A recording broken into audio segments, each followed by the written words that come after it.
Ancient Greece, what everyone seems to think as the glory days of innovation and amazing culture. We look into what Greece was really like in the glory that was Greece. It all started on a peninsula with a lot of islands scattered all around it. Mountains, valleys, and other natural barriers scatter along the peninsula, taking up 70 to 80% of the total landmass. These natural barriers allowed for almost no means of communication due to travel time. This is what sparked the civilizations. All these geographical factors, which include water surrounding the land, mass, and mountains high and low, are what made Greece Greece. Ancient Greece is divided into three main periods. As with many areas of civilization, there have been early civilizations that did not last long but served its purpose as a stepping stone for more advanced civilizations to emerge. The first period is what we call early civilizations. These early civilizations on the Greek mainland are the Minoan and Mycenaean civilizations. The Minoan civilization was located on the island of Crete, a rather big island around the Greek mainland. Due to their position, they were required to be great navigators and great farmers, which is what they are now.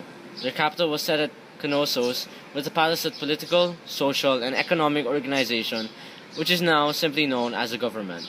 They were very extravagant when it comes to art, structures, and stuff alike. Finally, they were able to play around with bronze, and they were able to build sanctuaries around the island. The Mycenaean civilization was formed by people who came from southern Russia. They set up a small government, and the kings were able to build fortress palaces, which, as the name suggests, is a palace surrounded by a fortress to protect it. These people were as interested in war as they were in pottery. They copied the Minoan gold and bronze work, borrowed the Cretan writing system, and learned how to better navigate and make better ships from the Minoans. They also took part in the Trojan War, where they attacked the city of Troy. We just ended the first period with the Mycenaean civilization. Throughout Greece's history, there have been two standouts in terms of development. These are the city-states of Athens and Sparta. Athens could be considered as what everyone remembers Greece to be. It is the glory that was Greece. Athens allowed slaves to be freed. This meant that no one ever felt imprisoned, no one felt controlled. Children attend school just like in our society to attain higher education. Also, like in our society, they celebrate when a child is born. For their occupations, men went to their desired trade and women normally remained housewives, and once in a while, sell in the market and make cloth. Athens' economy was mostly based off of trade, where they give honey, olive oil, pottery, silver, and novelty items. In return, they received grains such as rice and wheat from Egypt and wood from Italy. This made Athens considerably wealthier than Sparta. Athenian citizens gained property rights through gifts or inheritance, which made them feel superior over other civilizations at that time. They attend festivals, and all free men are considered to be citizens of Athens. This mindset was all thanks to their democratic government. An assembly of citizens meet together and decide on laws. They had a council which consisted of 500 men. Athens enjoyed an estimated 100% literacy rate, which even by today's standards is hard to attain. Only boys were allowed to attend school, and women were homeschooled by their mothers. They had a creative mindset, which resulted into them taking the subject, rhetoric, very seriously. On the other hand, Sparta was a very war-minded society. Unlike in Athens, slaves could never be freed, which made them feel imprisoned. Children were treated like objects wherein elders test the child into a physical test, and if the elders decide that he doesn't meet the requirements, they throw him away. For children that get through the test, they put them in training camps, which just beat and scare the small boys. Considering all these physical challenges, no child can be put into education. Sparta's economy relied on farming and gaining items from conquering surrounding civilizations. They heavily discouraged trade because they believe in corruption will take place. Unlike Sparta's reputation at that point, they treated women equally with men. When children reach the right age, they take them away from their mothers for military. They encourage stealing to survive. But when they are caught stealing, they are imprisoned, which are very contradictory. Women weren't allowed to take part in the government. This is all due to an oligarchy type of government. Children are sent to military school which had brutal training. For women, the military had special exercises for them, like wrestling and gymnastics.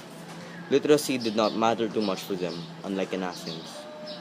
Greece has been very famous for its culture, from its mythology all the way down to its philosophies. For their religion, the Greeks were polytheists, which meant they believed in more than one god. All these gods met in Mount Olympus for their arts. Their paintings included amaphoras, beautifully designed vases. Sculptures included the Scopolis, the state of Zeus, and the statue of Hermes. Drama was created for the goddesses, Dionysus, which were presented in an outdoor theater with seats. Tragedies are the earliest form of drama. The Olympians was an event full of sports, pushing human endurance to its edge. These games were religious and was dedicated to Zeus. Science and math were mainly advanced by three people: Thales, Pythagoras, and Hippocrates. Greek was very famous for its philosophers, and the person who started it all was Socrates.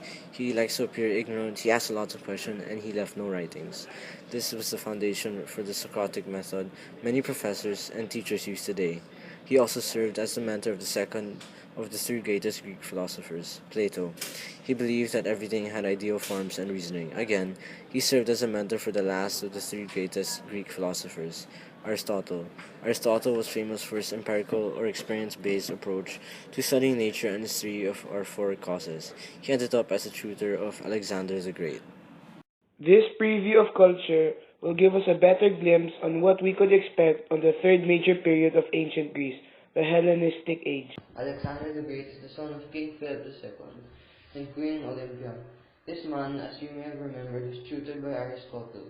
He took charge of the companion cavalry at 18 years of age, and he helped Philip defeat the Athenian and Theban armies. He became the Macedonian king 336 BC and has done marvelous things during his reign. He made the Macedonian Empire stretch from Greece to India. This is the reason this period was given its name. Hellenistic comes from the word helazai, which means to speak Greek or identify as one. This movement brought Western ideas into the Eastern world. This lasted a full 293 years of expansion. Within that time frame, they were able to advance in military technology by inventing catapult spears and things like that. When Alexander died, the Macedonian Empire was very fragile.